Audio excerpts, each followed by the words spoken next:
freshman who they graduated.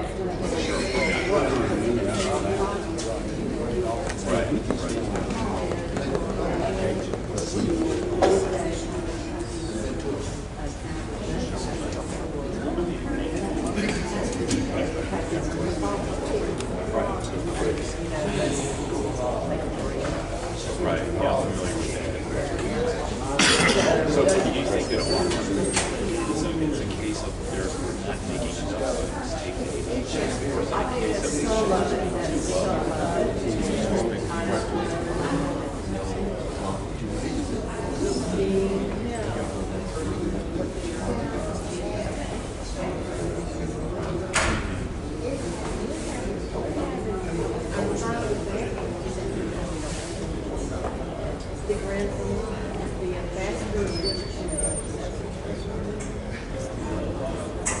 yeah, sure. It's part of the process. It does, indeed. Like so many ballet and recitals, lends a whole new focus. Yeah, that's right. I forgot. It's on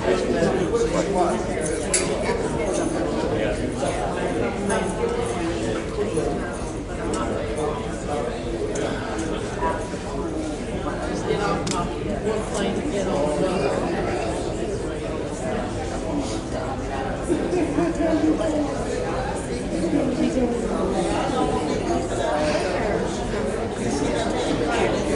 Where were you at the time?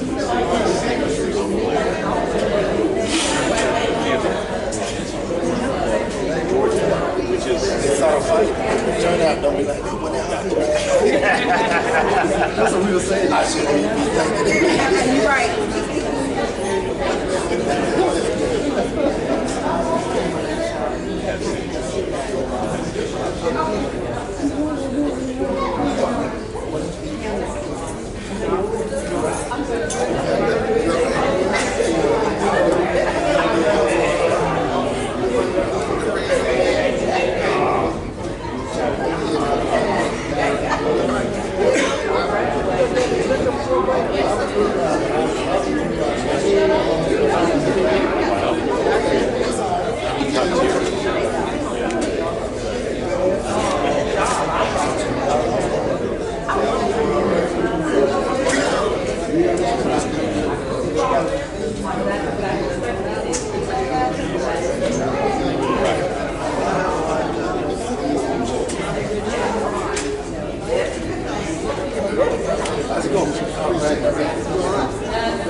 How's everybody doing tonight?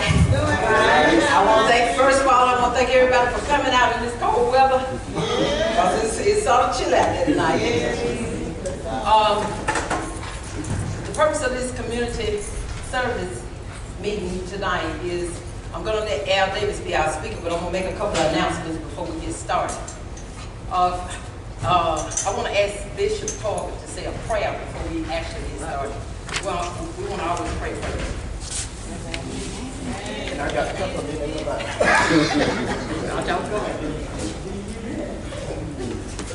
Thank you. Let us pray. Father, we thank you right now. We come together tonight. God, just even to affect the kingdom through community work. We thank you right now, God, for councilman and councilwoman that here, one and two, and the citizen, this community, and the city official here tonight. We ask you to just bless that we may be on one accord, and we just thank you for all things in Jesus' name. Amen. Amen.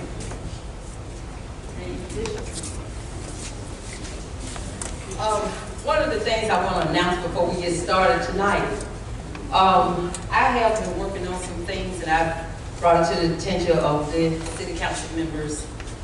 And when I tell you some of the things I'm working on, if you have other things that you want me to present, then please write them down, because a lot of people tell me in passing and I forget. So it's not that I'm overlooking anybody, but just, write it down, give them to me, and then I give them addressed, okay? One of the things I did ask, because someone in the community did ask about some extra lighting over by the cemetery, Westview Cemetery. So they have decided that they got to do an assessment over there first, and they plan on putting some extra lighting over there. Okay, so I have asked about the lighting. Another thing that, and I had all this in my head and I wrote it down and left it at work. Another thing that I had asked about, Sam Harris Park.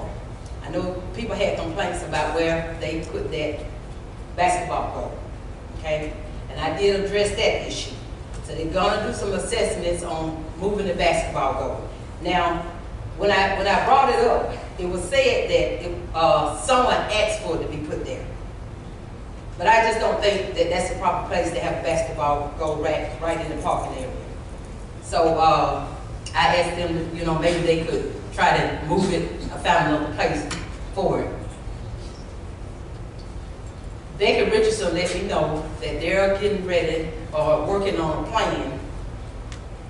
The park right next to Westview Cemetery, and actually I didn't know it was actually where the basketball go. I didn't even know it was a park. but I know what they're talking about. But they're going to try to connect that with Sam Harris Park. They have a walking trail to go from there to Sam Harris Park. I've asked for additional, help me out, Board 2. Additional. Gazebos. Oh, sorry. Yeah. Additional Yeah. gazebos to go out in Sam Harris Park also. I've talked to them about lighting in, somebody asked me about some lights. Who is one area?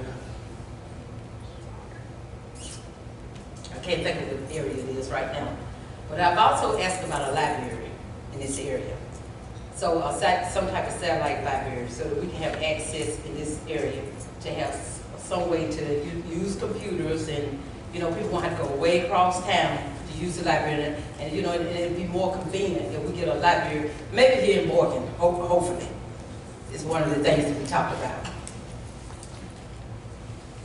And I know there's some others, but right now I just can't think. Like I said, I wrote them down at work, and I was in a rush trying to get them to be here on time. So I left a little piece of paper I had, jotted the notes down at work. But the purpose of this meeting tonight is to talk about the community block grant. And Al Davis is going to be our speaker tonight. And I've already talked with Al. Al has already presented what he's presented to the community tonight. He's already presented to me. And I asked Al, could he come out? I'd rather not communicate.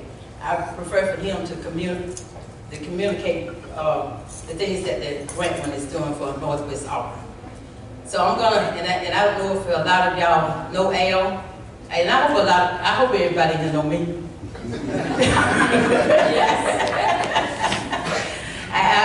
Some of y'all faces don't look familiar to me, so, but I'm kind of Taylor, I'm the city councilwoman for Ward 1, okay? But I'm gonna let Al take it from here. And I don't know how he's going to do it. I don't know whether he's going to want questions during the session or just wait till the end and do the questions. But any questions that you have to ask him, now's the time to ask. Okay? Thank you.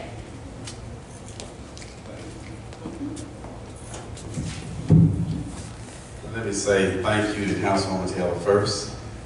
We are always delighted when we have an opportunity to talk to the community. So tonight,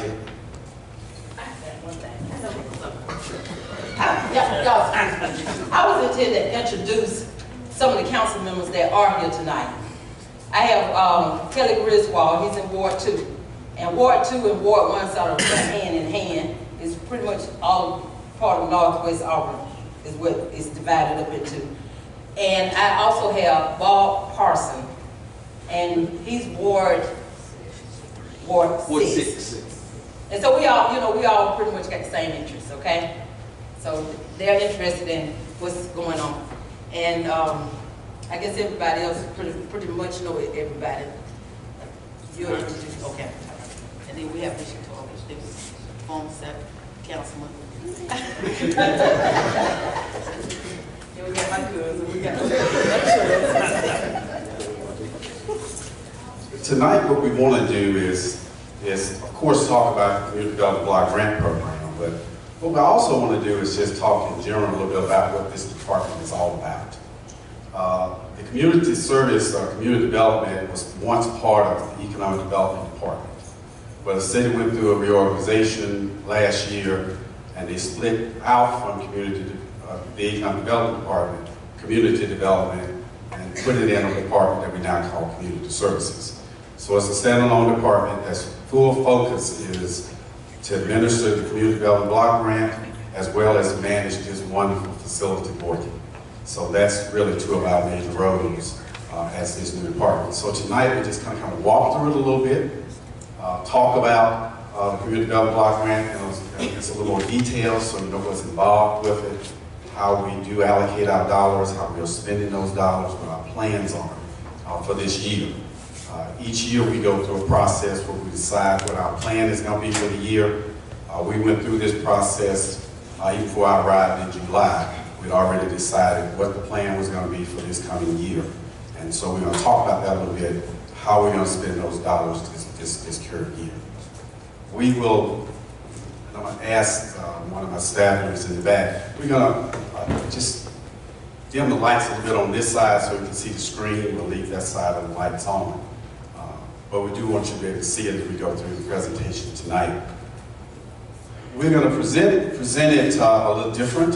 I'm going to have portions of the presentation tonight, and then we're going to bring in our other staff members that work in community development to also do pieces of it. We also have another staff member here, Renee Neville, back in the back.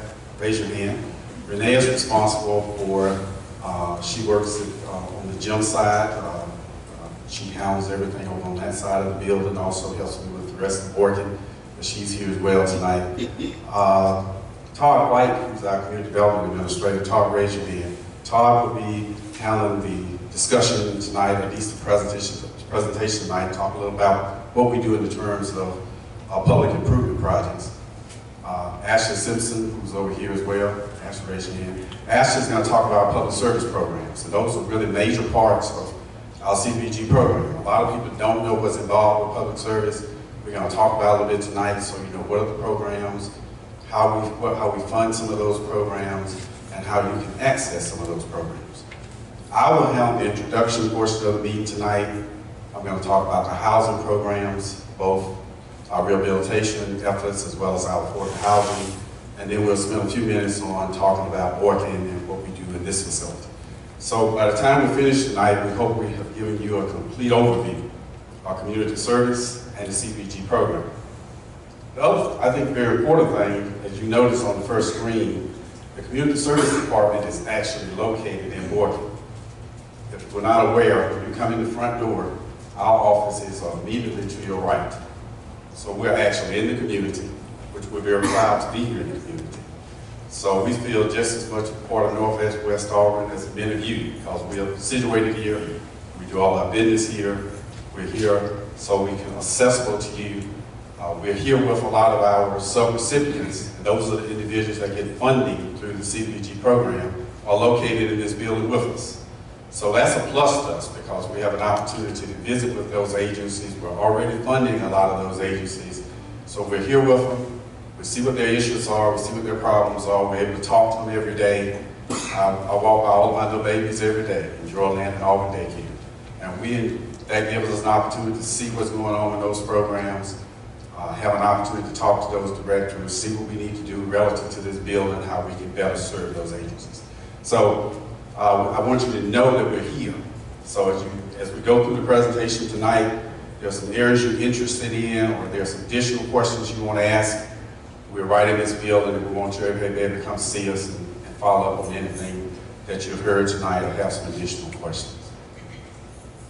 As I mentioned a few minutes ago, the Community Service Department, our major responsibility is to administer the Community Development Block Grant Program. I am familiar with this program because I worked with the city 17 years and before I came back. And when I first started working with the city, my responsibility was to manage the Community Development Block Grant Program. And so we did a lot of housing rehab in Northwest Auburn. So I know a lot of you from my previous work with the CDBG program. So I'm familiar with it. We have a staff that's very familiar with it. And so we're comfortable administering this program. And secondly, we manage, again, this facility. Our responsibility is to work with all the tenants, make sure that this building is being operated as it's supposed to be, that the services are being delivered by the different tenants in this building, and that we maintain the facility in a fashion that's going to be useful not only to them, but to all of you that will also utilize it. So part of what we do, again, is, you can see Morgan Community Centers up here. Northwest Auburn Village Subdivision is one of our affordable housing programs we're going to talk about it, that was built with CDBG dollars. We do housing rehab, as you can see down here at the bottom, and we do drainage improvements, and we'll talk about that as we move on.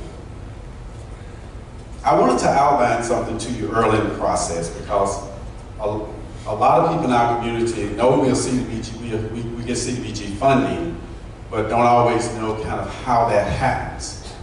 Because of the size of Auburn and Opelika that makes up this MSA, as we call it, this metropolitan statistical area, let me go back and find it. It's because of our numbers, we are actually categorized as an entitlement city.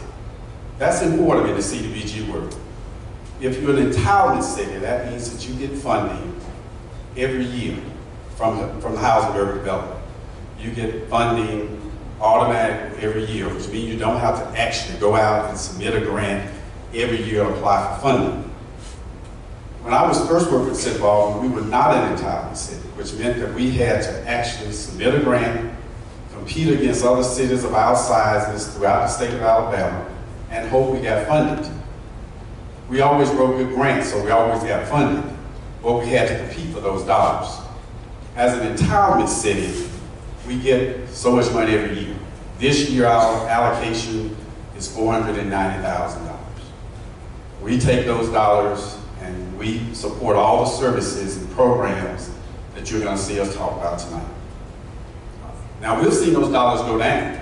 A couple of years ago, I guess 5 or 6 years ago, our allocation from the federal government was close to $1 billion.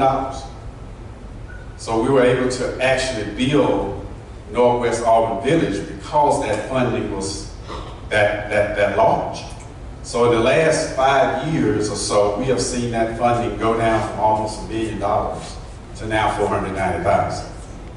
That's a huge drop in a short period of time.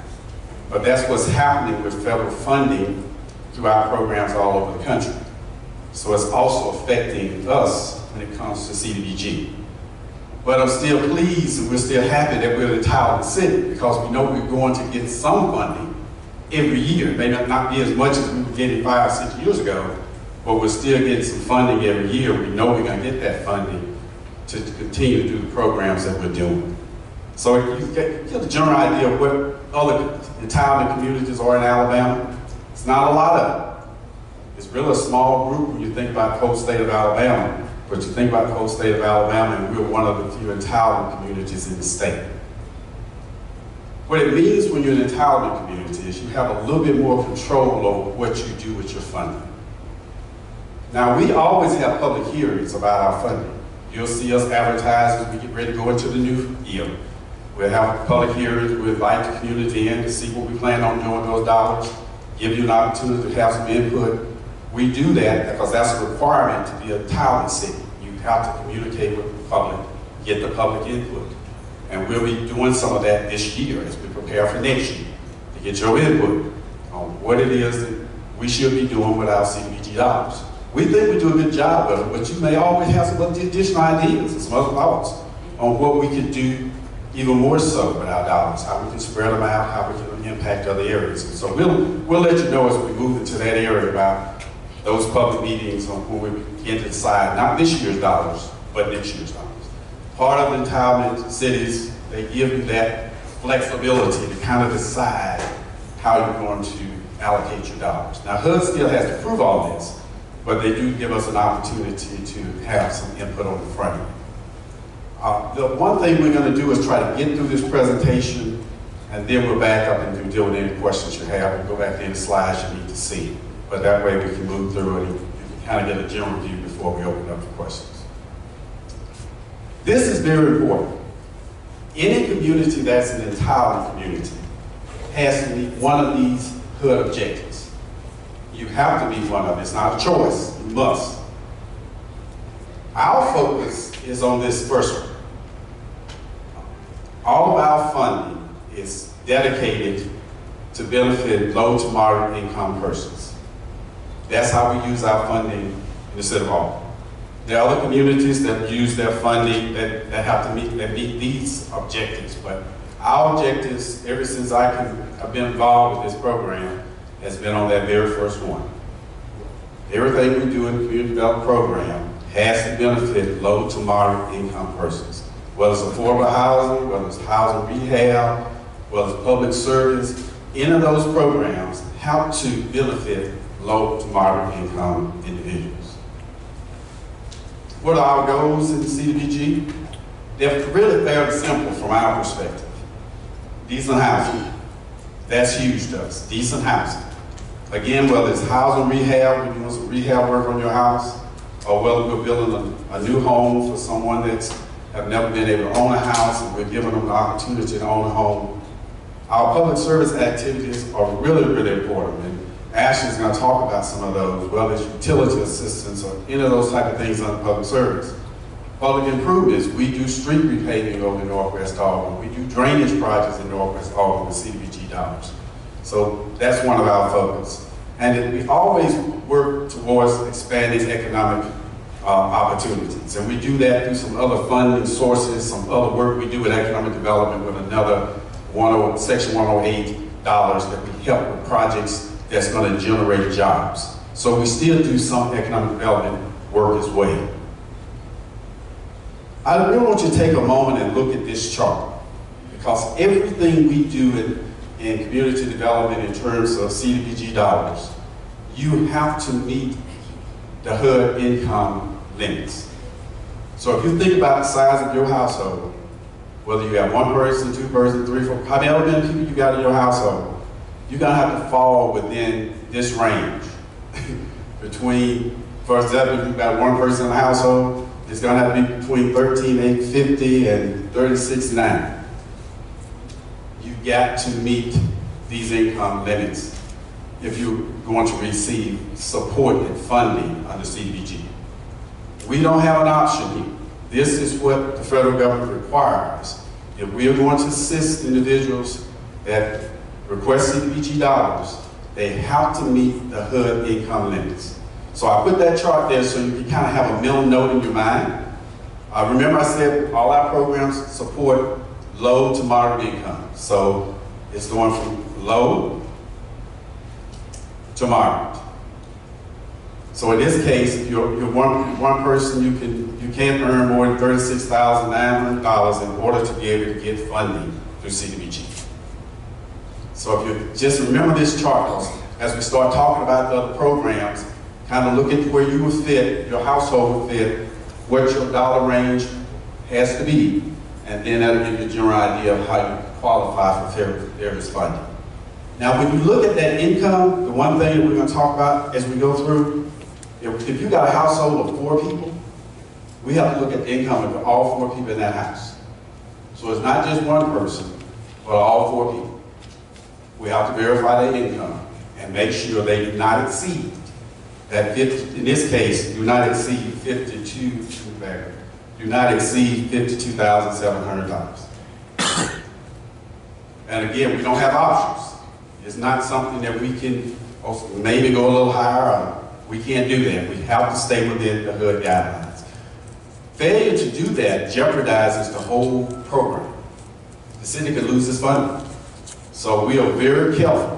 The staff and I are very careful to make sure we stay on top of HUD regulations, what those rules are, what we can do, what we can't do with these dollars, because we never want to ever risk losing these CDBG dollars because of how many people it assists in our community. So I have people sometimes get a little irritated with me and say, well, why can't you do that? Well, I can't do it because we're driven by the rules of HUD. And if we want to keep our funding, we have to follow those rules. Again, what's eligible, we can do housing rehab, we can do new home construction, we can do a public improvement. Those are all eligible activities under CDBG dollars.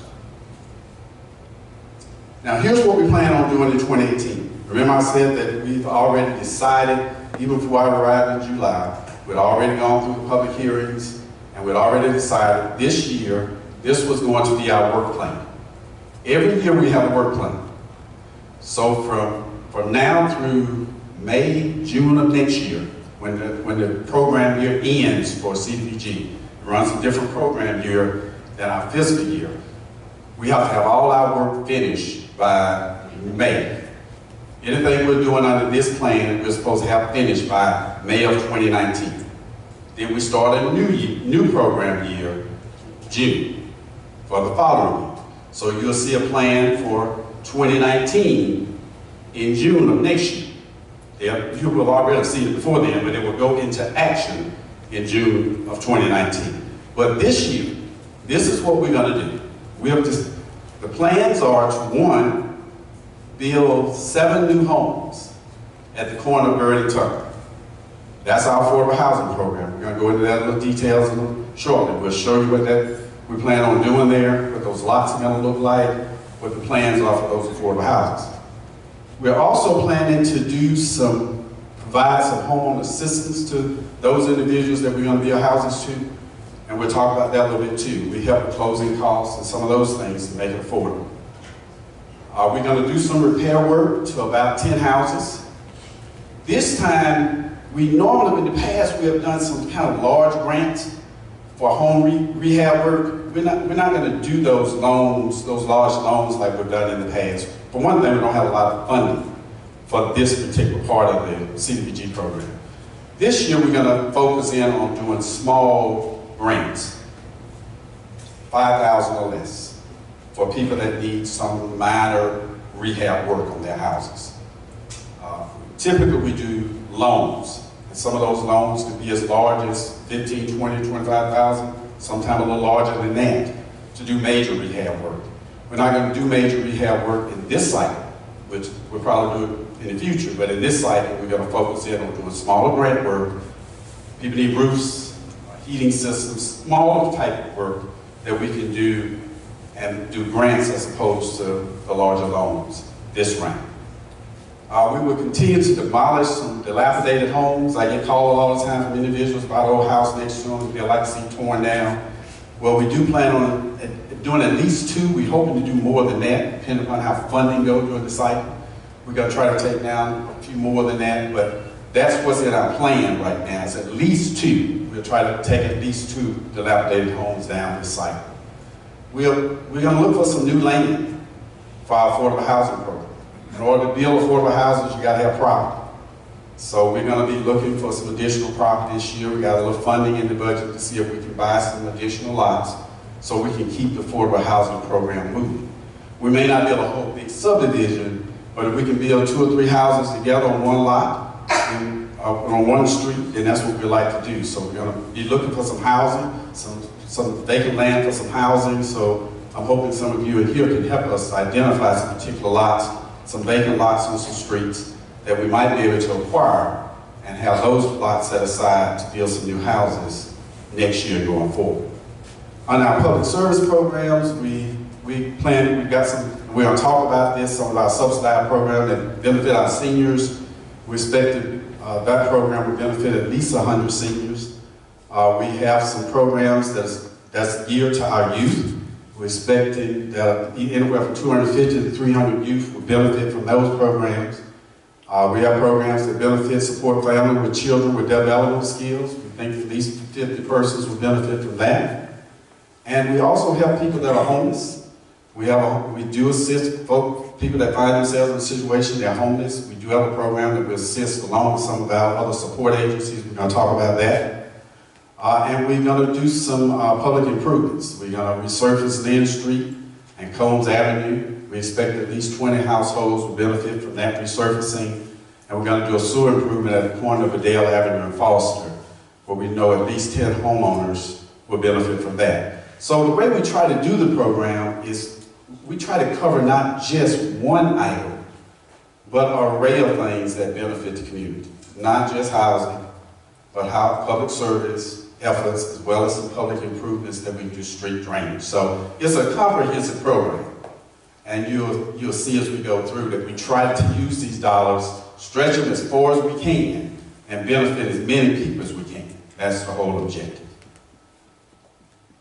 Our public service programs, we're going to turn that over to Ms. Asher. She's going to spend some time, talk in a little more detail about what's involved with public service, what some of the requirements are, what some of the things you've got to meet in terms of eligibility, and then we'll continue to move through the program. Hello, everyone. I am Ashley Simpson, and I am the Housing and Community Development Coordinator for the Community Service Department. When we talk about public service, we talk about seniors, children, and homeless. And we focus, on trying to meet the needs of everybody in this community. So what we do is CDBG funds public service programs that address the needs of elderly. So when we talk about senior programs, we fund the food bank of East Alabama. And what that program does, it provides monthly groceries for seniors that are low-income seniors, so they can have groceries throughout the month. One thing we don't want to do is to have these programs out here that the seniors don't benefit from because they don't know about it. So what we try to encourage the food bank to do is to get the word out to all of the seniors to let them know that they do have this program available that can provide monthly food for seniors.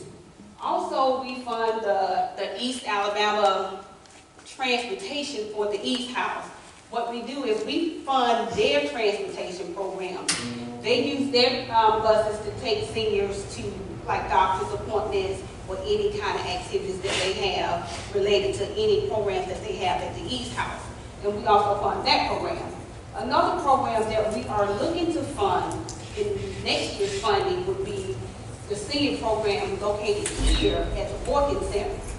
That program is designed for elderly that are 60 and older. Services for that program include nutrition and education. They have health counseling, consumer education, recreation and exercise, and they provide hot meals for seniors during the day. Also, that's a free service to seniors that are 60 and older. However, donations are accepted as well. So if y'all want to give a donation to Lee Russell, to the senior program here at Morgan, we will take it.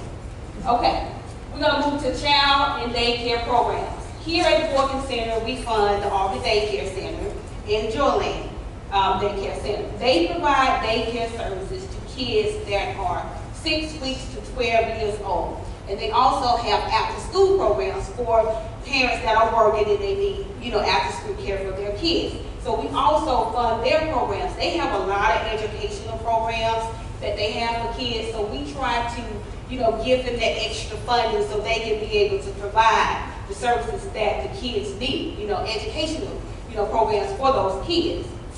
HIV/AIDS supportive assistance. Okay, we fund the Unity Wellness. Unity Wellness provides educational and supportive services for people in Auburn that are living with AIDS and HIV. What they can do, our funding is used to, they will provide hotel vouchers for any person with AIDS or HIV. They do rental utility payments. Also, they do rental and utility deposits. So they work, they can use our funding for deposits as well as payments for any client in Auburn that is dealing with HIV and AIDS. We also fund the Boys and Girls Club, which is located here at the Morgan Center.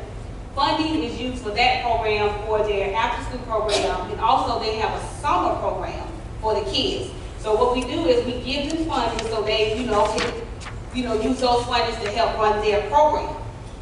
Because they have a lot of kids that they have to support. I'm thinking maybe 115 kids during the summertime. And that's a lot of money, for them to come out of their program that they don't have. So we give them the extra money that they need to support their program.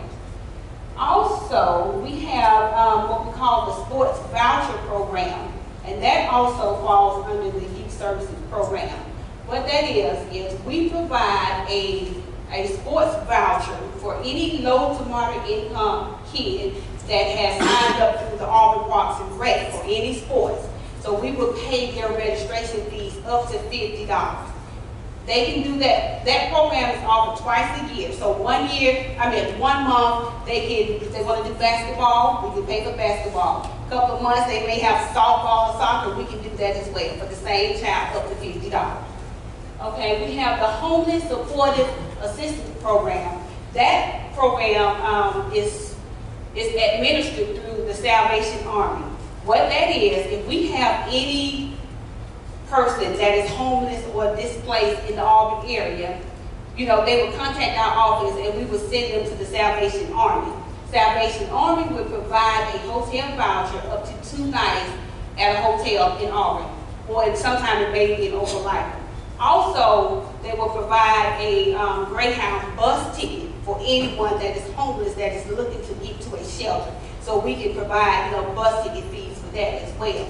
Also, you know, we have homeless people, well, we don't have a lot of homeless families that come in, but if we do have homeless families that come in with small kids and they need extra nights, you know, more than 2 nights, we will try to, you know, accommodate that family because we don't want to see, you know, anybody left out on the streets with kids.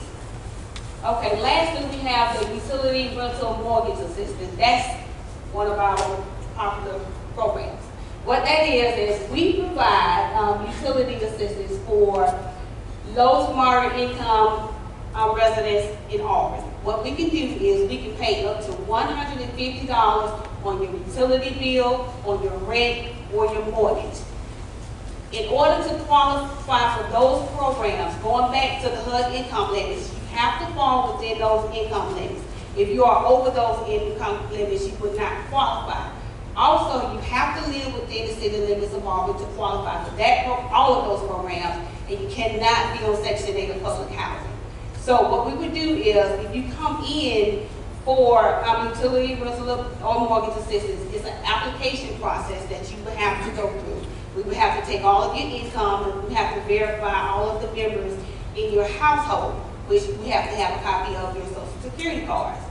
After we do that, I would process your application and we would send payments directly to the utility company, your landlord, or your mortgage company. So we like to, get the word out about that because we want people to know that that is available, available for people, in this area that is not living on Section 8 of public housing.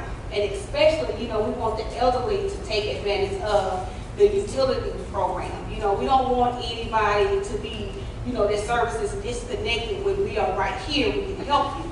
If we can't help you, I can find somebody that can help you. So if you have any questions on how you can qualify for the utility rental or mortgage program, you can come see me after this presentation, or you can ask any questions when we have questions. And that's all I have. Thank you. Thank you, Ashley. Ashley does a really good job with these public service programs. She's been doing it for years. She knows these eligibility requirements backwards and forward, and she can certainly help any of you that may need assistance when it comes to our public service programs. We are very pleased that we have the opportunity to be able to offer these programs. We never have any funding left at the end of the year. So people learn about them, they come request the services, and we're always happy to make those dollars available as long as we have those dollars in that particular year. But we never have funding left because there's always plenty of need in our communities when it comes to public services. We're going to have Todd come talk briefly about public improvements, and then when I come back, I'll spend the rest of the time on our affordable housing rehab and talk a little bit about that. Good evening. I am going to talk briefly because I have a little bit of a cold. And I'm talking about public improvements, which doesn't involve a whole lot, but it does involve a whole lot. We have done a lot of public improvements over the years, and in this area. And as you know, and you see in your going and coming, there are public improvements around Auburn going on all the time. But a couple things came to mind when I was thinking about this and what I would say to you this evening about CDBG and public improvements. Let me just say public improvements is well, let me say something else first. We've been, and a lot of what I feel like I'm trying to take out of my talk is what Al has already mentioned. But since we were an entitlement, we became an entitlement community in 2000, year 2000. We have tried to, year after year after year, create this very balanced approach to CDBG and the use of community development block grant funding, because there is entitlements all over the map in the United States, and we are grateful, very grateful for CDBG dollars. But there are entitlements that spend all their entitlement money on public improvement projects, because public improvement projects are expensive. Period. You know, they just are, and those are projects that need to be done, and everybody enjoys them, and we all appreciate that having a street paved in front of our house or a community center or whatnot. Anyway, but we have had this balanced approach of the work that Ashley talked about in public service, a variety of housing programs that everyone benefits from, and a wide variety of public improvements. I would imagine that there are very few people in this room tonight that have not benefited from a public improvement project in the city some way or somehow. Now, to say that, public improvements are public improvements, and there are two things that jumped out at related to public improvements. When I think of public improvements, I think of public improvements and public facility improvements. But they are infrastructure projects, street improvements, not just putting in new streets, curbs and gutters and sidewalks, but actually resurfacing projects, park projects, sidewalk projects, drainage improvements, recreational facility updates, intersection improvements, etc., etc., etc. Now, I looked at the list that, and there is a list that is at least 36 projects over the years that we can point to that are directly related to Northwest Auburn, and the funding that is, several $1 million have gone into the funding of these projects in this area. Along with this, it's important to note that public facilities or public improvement projects are eligible activities that meet national objectives, and that goes back to what Al mentioned earlier. That every public facility or public improvement project goes to benefit a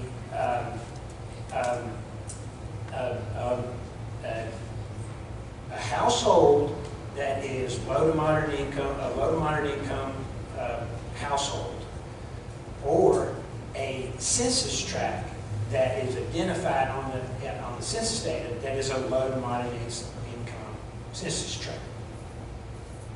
And that is data that we have to, or that we have to submit to HUD as a part of the project.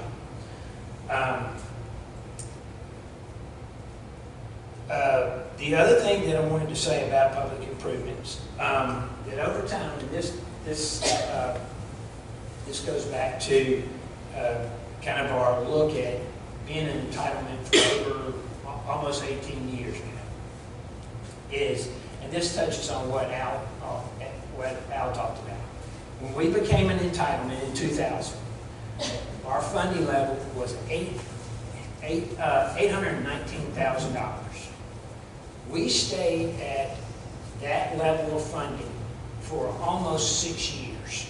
And we did, and there were, all across that time frame, there was a concerted effort to identify, to implement, and to complete public improvement projects in this area of town. And to put the funding, CDBG dollars to those projects, and to get those projects completed. I'm sorry to read this, but in around 2006, the funding dropped off to about around $750,000. It remained constant to about 2010, and we made a concerted effort, toward affordable housing, and I know you can remember back when we started the Northwest Village subdivision, which is down on Foster at the intersection of Foster and Zellers, but what also came online was the affordable housing that is that off of Bedell, which is the Habitat and Oak Ridge Apartments and Bedell Village. That was all put in as public improvements, and then around the 2011, and as you can remember well, 2011, 2012, funding dropped off dramatically, and it has leveled out since about 2012 to around 400, and coming this year, we will have over $500,000 for the first year in several years. So, anyway,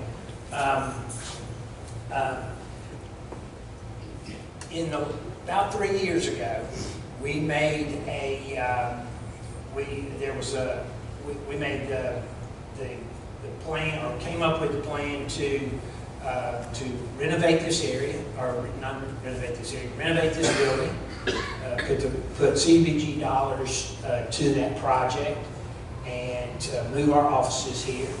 And it took us about 2 years to do that. That was a good use of CDBG dollars, and as Al mentioned, and I would concur, that was a success, a roaring success.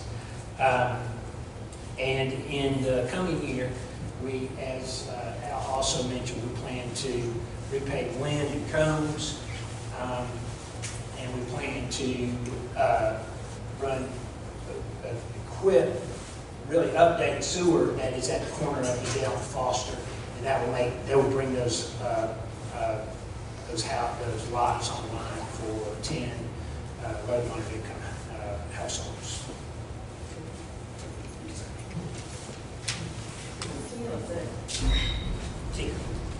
Yes, ma'am.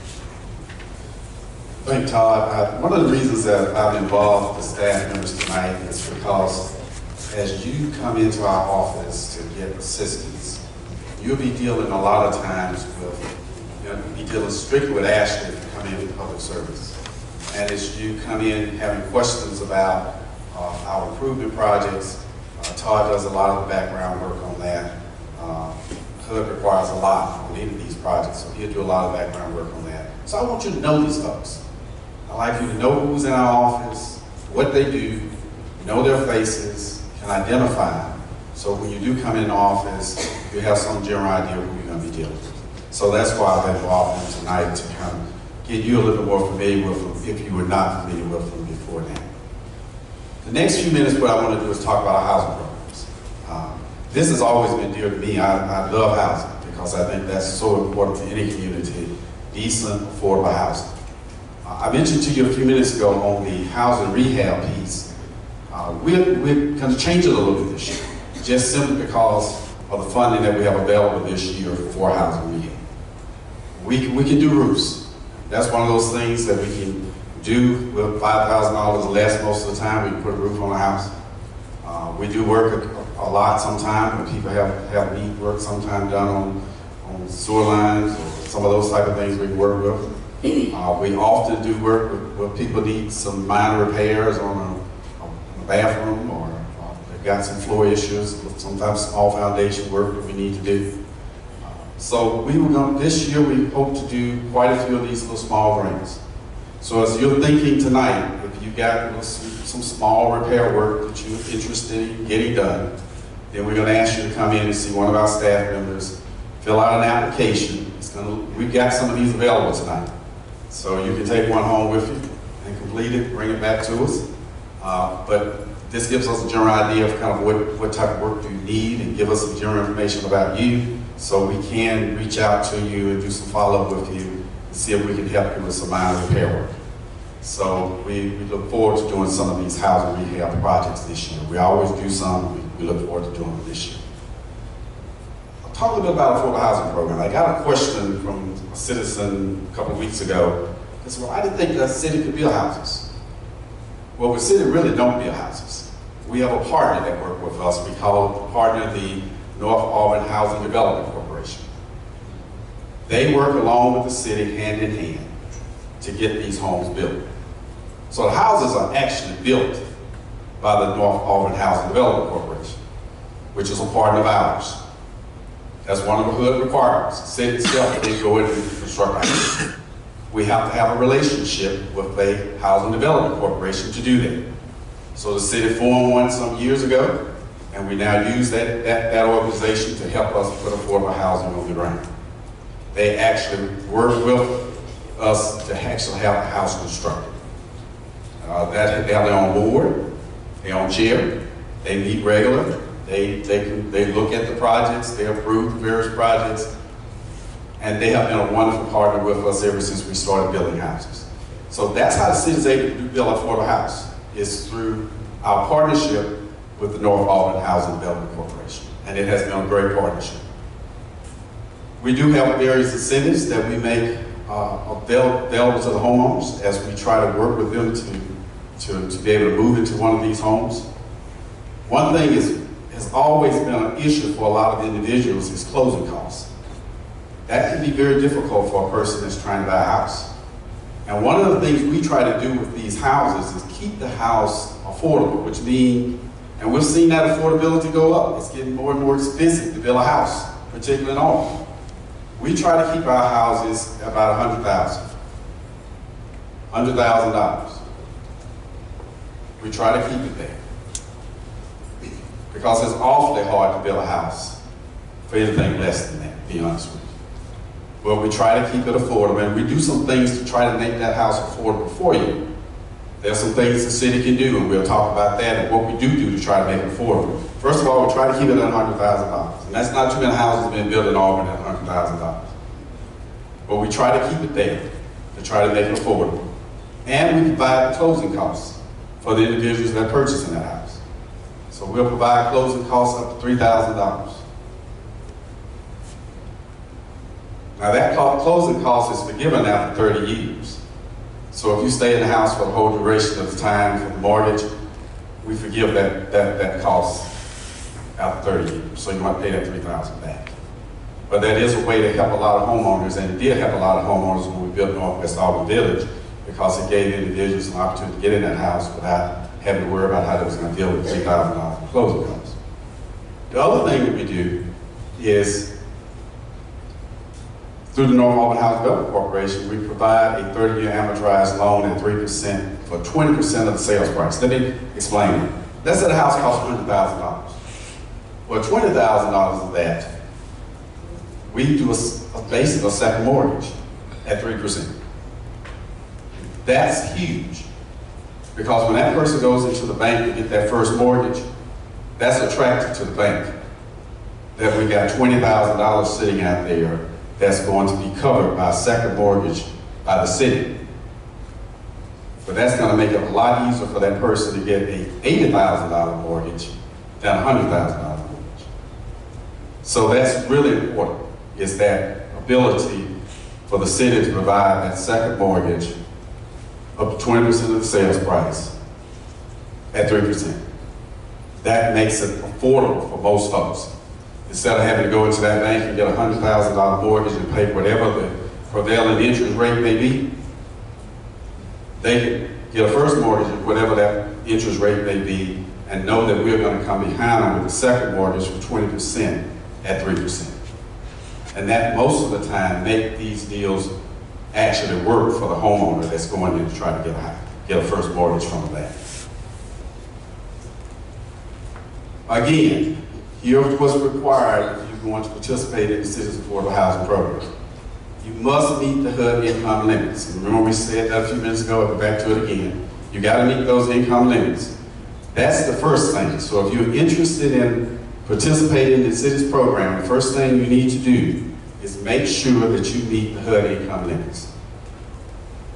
The second thing that you need to do is complete an application. We have some of those here tonight. So you can get a kind of jump start on what you may need to do to complete the application, what the application looks like. And you can get them here, or you can pick one up tonight, or you can come in at any time and pick one up from our office. You then need to schedule an appointment in our office, because one of the things we require anybody that participates in the city's affordable housing program is to go through housing counseling. We think that's really important if you're going to buy a house. You kind of know what you're about to get involved with. What are the type of things you need to be thinking about as it relates to owning a home? What are the type of things you need to consider as you go to the bank to try to get that first mortgage?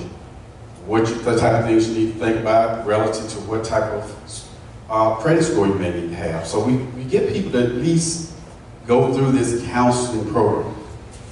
And once they finish the counseling program, they get a certificate indicating they have completed it. They take that with them when they go to the bank to get that first mortgage, and that's always important to the bankers to know that they've gone through a housing counseling program. You still got to get a first mortgage. We don't have control over that piece. You still got to get a first mortgage for 80% of the price. We can't finance the whole house. We don't have enough funding coming through CDBG to finance the entire cost of the house. But we can finance that 20% of the house that we talked about, but you still got to get 80% financing through a bank. That's still a requirement. We can't go around that. You don't have to have a minimum down payment of $500. So we're not talking about a huge down payment. A minimum down payment of $500 is all it requires to be a part of this affordable housing program if you're talking about wanting to own a house. So you got to have a minimum down payment of $500. And we still talk to people about credit work. You got to still have decent credit, because you still got to go get a mortgage. And we've had people come into the program in the past, didn't quite have the credit they needed to qualify for that first mortgage. They go to a bank, and the bank said, well, you're not quite there yet, your score is not high enough.